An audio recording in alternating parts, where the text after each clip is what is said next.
Hey everybody, this comes under the heading of, well, somebody had to do it. It might as well been me, right?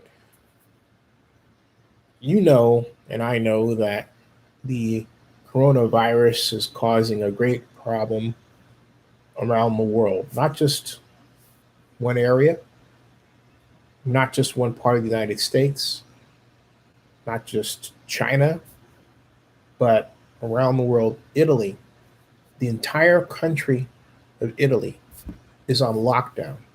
60 million people. Can you believe that? That means they can't go out and we can't go in. People have had to make life altering decisions regarding how they live their lives, how they work, and just how they get around the house.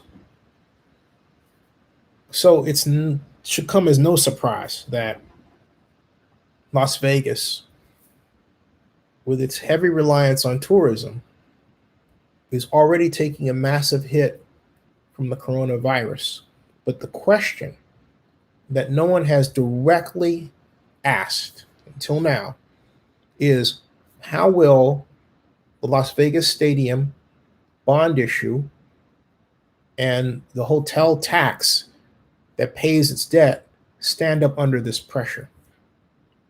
And the short answer is not well. Let me first of all read to you the text that will be part of this part one, because I'm going to talk about this again because I'm still crunching numbers. But the title, as you know, is COVID ID causing Las Vegas Stadium hotel tax revenue to take massive fall. Clark County taxpayers could take hit. As Las Vegas Stadium, aka Allegiant Stadium, construction continues, seemingly having overcame its issues with materials delivery and errors in assembly, another problem is rapidly forming. The revenue from the stadium hotel tax is taking a giant hit due to the COVID ID coronavirus pandemic. That the decline is happening is without question. The real question is, what will the cut be so deep that reserves are exhausted? Bond debt reserves, I should basically put that in there, bond debt reserves are exhausted, and Clark County taxpayers wind up footing the bill for the $750 million Las Vegas Stadium bond issue. According to this vlogger's research, as of this writing, the known canceled major convention events set for Clark County and the Las Vegas Strip totals 55,900 visitors, a loss of $22,721,500, and a loss in hotel stadium tax revenue of $199,949.20. You have to remember, hotel stadium tax revenue is only 88% of 1% of total revenue take. The events canceled or postponed to date are Channel Partners Conference Expo, Security Industry Conference ISC West, NXT Global Summit, Atmosphere 20, Adobe Summit, the Miss Conference, and SAP Ariva Live, Las Vegas. Since the average hotel stadium tax revenue per month has been approximately $4.2 million, right now that's just about, that loss is just about 4.7% of the monthly average. The trouble is, the real problem is the cancellations of visits to Las Vegas for March and April are not confined to the events I named. The list keeps growing. Moreover, the decline in non-convention visitors, though not subject to an official count in real time, is constantly mentioned in social media. It's either a tweet reporting that, quote, people called to cancel rooms through July, or a certain hotel looks empty, I'm not going to use the name, Whatever the specific mention, the overall picture is one of Las Vegas without its normal level of visitors. It's not off base to say that it would seem Las Vegas has suffered a 50% a 50% drop in visitor rates for March thus far. If that does indeed turn out to be the case, then the hotel stadium tax revenue will fall to $2 million for March. That's it. That would be a record low for Las Vegas stadium hotel tax revenue. Even worse, it will be a tally less than the bond debt that will be owed for that month times the debt coverage ratio. Okay. So basically, according to the bond schedule, the debt schedule here, and this is it right here. Let me show you this real quick. Okay. That's it. Okay. So according to that, what you're looking at here, I'm going to make sure I zoom in on this so you can see this carefully. But in fact, let's do that right now here. Excuse me. Trying to line this up properly so that I can zoom in for you.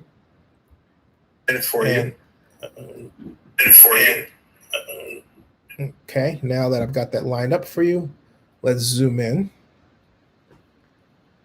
and closer and closer there. Okay, that's 2020. So my finger is. Okay. So principal and interest is $33,978,750. That's the debt service requirement. Okay. Now that doesn't include the debt coverage ratio. That's the bond debt service requirements. So if we take that number here, right, multiply it times 1.5, total bond debt times debt coverage ratio, that's $50,968,125. That averages out to be $4.247 million, $4,247,343.75. Now, if we're bringing in just $2 million, that gives us a shortfall right here of $2,247,343.75. Now, what would happen if it was double that? What would happen if the visitation rate was down 100% for March? After all, this is a pandemic. It's not out of the question. Then loss is $4 million. Okay. So under the $2 million scenario, this is the reserve, $6,752,658 is left over. But if it's at $4 million, then it drops to a reserve of $5 million. You have one more month like this, you can wipe out your reserve. That's a very realistic scenario. You wipe out your reserve, and what happens quite simply is that Clark County winds up being forced to dig into its general fund, or asking for the Raiders to maybe port over some of its extra PSL money to pay off and help out. That's the situation that the Raiders in Clark County and the Las Vegas Stadium Authority find themselves in right now. It's not fantasy. This is reality. It's not made up. This is where the problem is. Hey, Patrick and Blackman, how you doing? So you would say, okay, so what? Well, the so what is that Clark County needs to think of contingency to install to save taxpayers from this fate.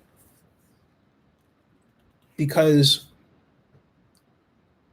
the reason why the bond issue is called a general obligation bond is because it really rests on the general fund of Clark County. Even though it's taking in a stadium tax to pay off the bond debt, the backstop is the general fund. Hence, it's called a general obligation bond. This is the nightmare scenario that no one modeled out. When I went back over the SNTIC models, even though they had ran a model for funding shortfalls, there was nothing, I mean nothing, that took this into account. Where you just have a complete dip. Just out. End of story. Oh, sure, there was a recession, right? But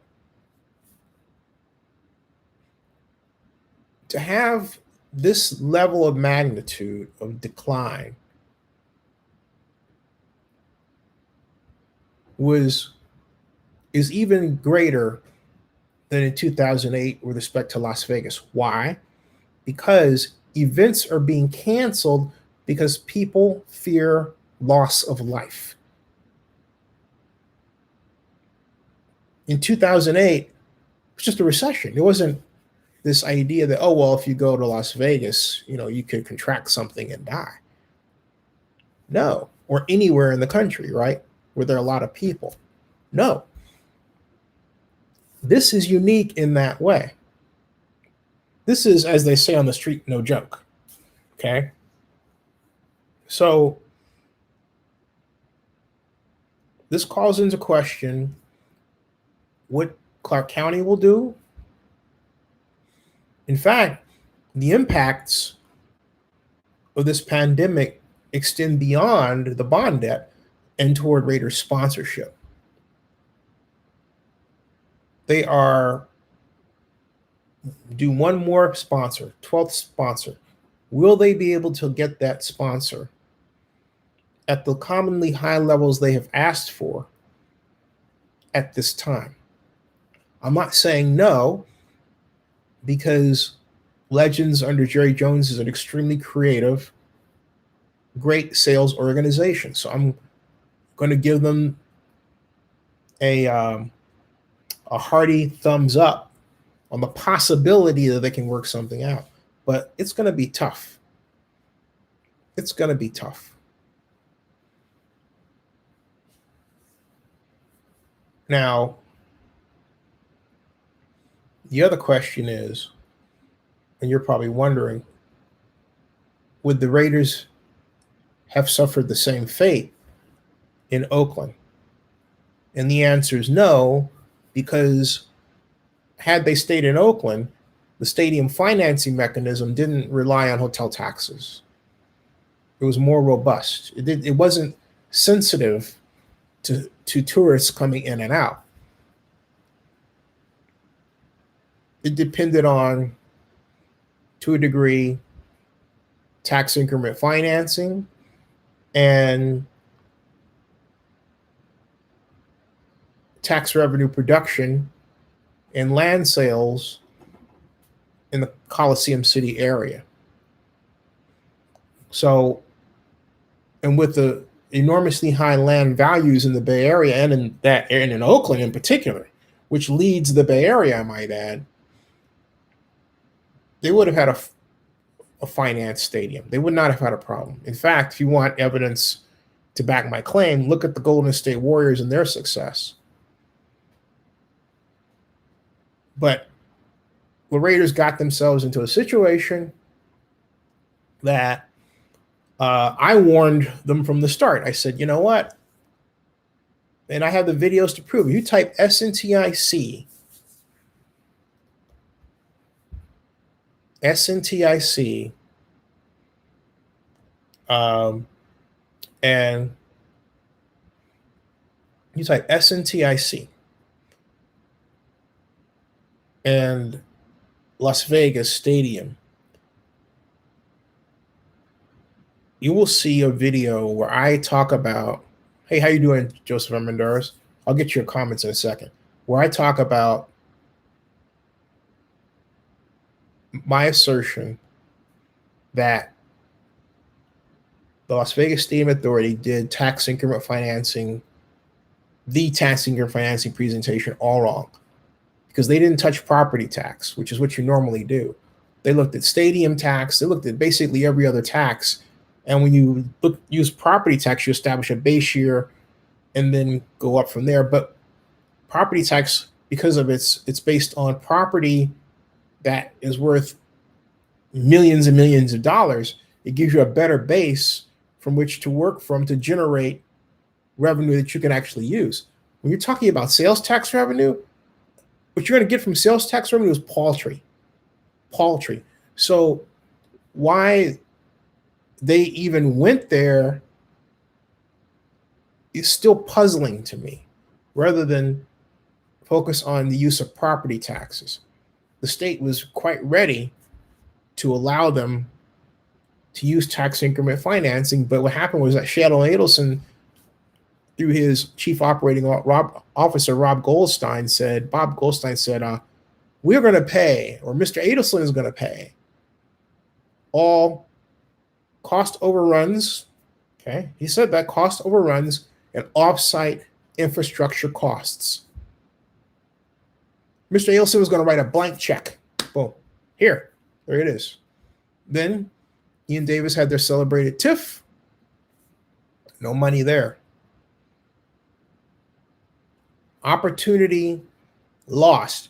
If they had that tax increment financing revenue based on property taxes, which is logical to do if you know you're building something, as the Raiders have been doing, that causes an increase in property tax revenues around you, why the hell wouldn't you want to benefit from the increase you're causing? And yet the Raiders did not set that up for themselves. I also said that's something they should do. I said that a year ago at the Raiders sponsor party at the Delano Hotel, January 8th of 2019. And I said it to Elliot McCabe, the Raiders banker representative from Bank of America, and Dan Ventrelli, the Raiders attorney, and they both nodded in agreement. So if the Raiders had a tax increment district, they would have been better poised to deal with this storm by far. But they lost out on two things.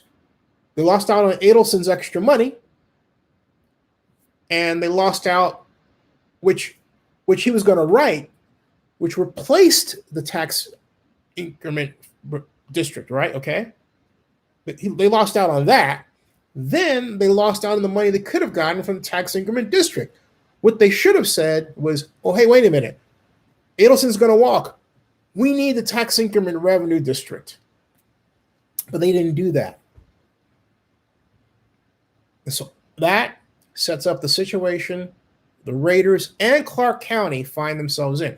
Because that idea was not inured just to the benefit of the Raiders, but really to the benefit of Clark County. Because the Raiders are not floating the bond issue, Clark County is on behalf of the Raiders. The Raiders' objective is to make absolutely certain that stadium financing does not become a cost overrun issue that cuts into stadium operating costs. And right now, the seeds have been planted by the coronavirus for that scenario to occur. And that's where the Raiders are and Clark County. Now, the question is, will the NFL continue to step in? And the answer is yes. But I don't know the extent to which the NFL, and I hope we don't have a pandemic, because that would be bad for, I really hope we don't have a pandemic that leads to an economic collapse. That's scary. And these are scary times already. Okay.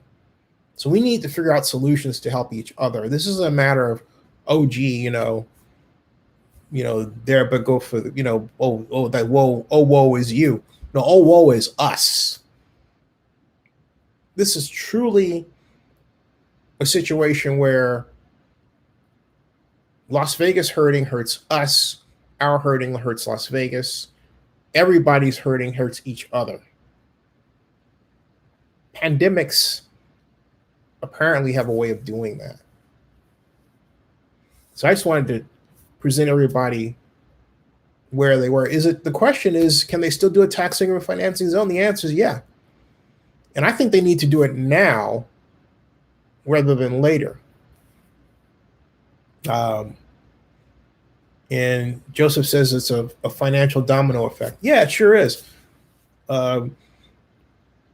Joseph Amadeus writes, he says, interestingly enough, my sister booked 2 nights at a nice hotel suite in Las Vegas, right?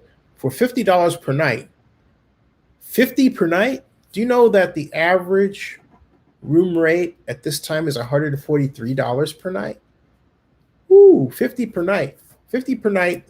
And he writes, this could be an indicator Vegas is hurting financially. Oh, definitely. Yeah, definitely.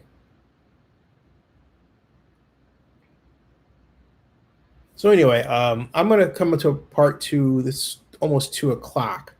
And thank you for coming out this late hour, but I wanted to share with you what I was up to. All right. I'll see you all. And remember, live long and prosper. Apparently, it's quite appropriate to do this. This is in vogue now. All right. See everybody later.